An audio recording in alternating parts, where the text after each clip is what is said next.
looking back on the last year, what are your takeaways? What legacy do you think that withdrawal has had 1 year on? Well, unfortunately, during the last 1 year, so we have been moving, to a very negative direction. So none of the Afghans, they like it. And we are not very sure, what will be, the further negative, consequences, that Afghans will also pay for that one. Because we don't have very clear strategies, we don't have very clear directions. Another important point, because there was a kind of Doha agreement, between Taliban and the United States. We have not been aware, as a public Afghan, that what are the conditions, in that kind of, agreement, that based on that agreement, whether the Taliban will also stay, also, what they promised the U.S. and what are the promise of the United States also with the Taliban, and from the Afghan public perspective.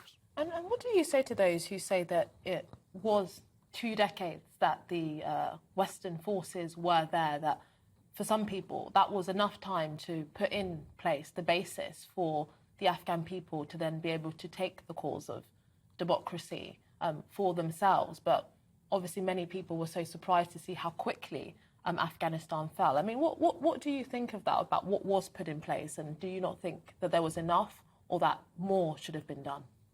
Well, if we look to the 2000, situation in Afghanistan in 2000, and then 2 decades, and then even today.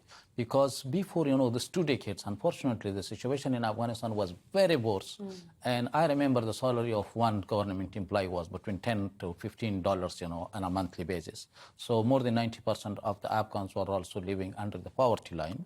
And as long as the social media that we are connected today, that was not there, to know, and also to remember, the clear picture of Afghanistan. And during the last 2 decades, I think there was a kind of achievement. Also, even today that you are seeing Afghans, girls and also women, they are coming out, they are also asking, fighting also for their right. So this is somehow, the achievements of the last 2 decades.